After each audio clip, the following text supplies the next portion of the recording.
Team പെർഫോമൻസും ആയിരുന്നു ഇക്കാടെ ഭാഗത്തുനിന്ന് കാണാൻ സാധിച്ചത്. എന്തായിരുന്നു അതിന്റെ കാര്യം? കാര്യമൊന്നുമില്ല, ട്രെയിലർ പോലും ഇല്ല. ഇതൊക്കെ ചെയ്താലേ അങ്ങനെ പ്രത്യേകിച്ച് കാര്യമൊന്നുമില്ല. എനിക്ക് ഈ പടം എന്നല്ല, ചെയ്യുന്ന പടങ്ങളെല്ലാം ആൾക്കാർ കാണണമെന്ന് ആഗ്രഹമുണ്ട്. അപ്പോൾ ഇത് ഒരു ഇൻട്രോ ഈ പടത്തിന് ആവശ്യമുണ്ടെന്ന് തോന്നി. പടം കാണാൻ പോകുന്നതിന് മുമ്പ് ഈ പടത്തിനെ പറ്റി ഒരു ഇൻട്രോ ആൾക്കാർക്ക് കൊടുക്കണമെന്ന് തോന്നി.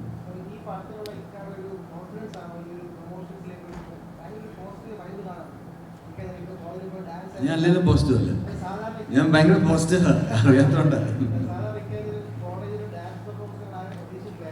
ഇല്ല, അതെന്നാ കുട്ടികൾ ചുമ്മാ, ഞാൻ ഡാൻസ് പഠിച്ചിട്ട് പോയതൊന്നുമല്ല. കുട്ടികൾ ചുമ്മാ പറഞ്ഞുകൊണ്ട് ഞാൻ അവരോട് അവരുടെ സന്തോഷത്തിന് വേണ്ടി, അവരെന്തോ യൂണിയൻ ഡേ ആയിരുന്നു, അപ്പോൾ അതിൻ്റെയൊക്കെ ഒരു സന്തോഷത്തിന്.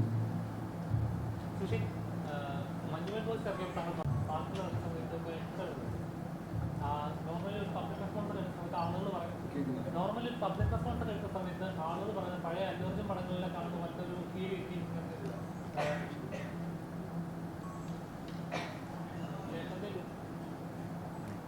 അതിന്റെ ലുക്കും ഏകദേശം അതേപോലെ ഒരു നമ്മുടെ തെലുങ്ക് പടങ്ങളിൽ വരുന്ന വില്ലന്മാരെ പുറത്ത് ആ സെയിം ആ ലുക്കല്ലേ വരുന്നത്. ശരിക്കും അങ്ങനെ തന്നെ ഒരു മാസ് വില്ലൻ അല്ലെങ്കിൽ ഒരു കോമഡി അല്ല, അങ്ങനത്തെ ഒരു കഥാപാത്രമാണോ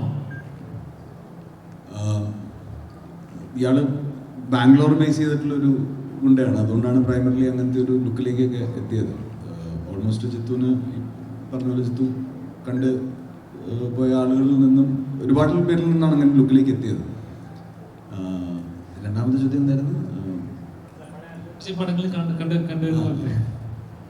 അല്ല, അങ്ങനെ വേറൊരു പടം പോലെ അല്ല, പക്ഷെ അങ്ങനത്തെ ഒരു അനുഭവമാണ്, അങ്ങനത്തെ ഒരു തിയേറ്റർ എക്സ്പീരിയൻസ് ആണ് ട്രൈ ചെയ്തിരിക്കുന്നത്. നോക്കാം.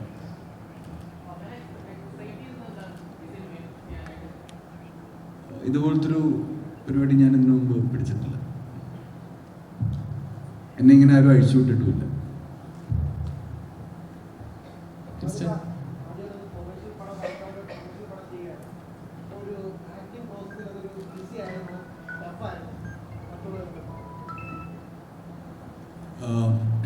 ഈ ക്യാരക്ടർ കുറച്ച് എന്താ പറയുക, കുറച്ച് ലൗഡാണല്ലോ, അപ്പം അതിൻ്റേതായിട്ടുള്ള കോംപ്ലിക്കേഷൻസ് ഉണ്ട്. പിന്നെ അയാൾ കറക്റ്റ് മലയാളം അല്ല സംസാരിക്കുന്നത്. അയാൾ അങ്ങനത്തെ ഫുഡേജ് ഒന്നും വരാത്തതുകൊണ്ടാണ്. പുള്ളി കന്നഡയും മലയാളമൊക്കെ മിക്സ് ചെയ്തിട്ടുള്ളൊരു ഇതാണ്. അപ്പം ഉറക്കെയാണ് സംസാരിക്കുന്നത്.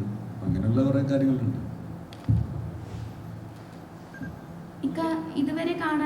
ഇതുവരെ കാണാത്ത തരത്തിലുള്ള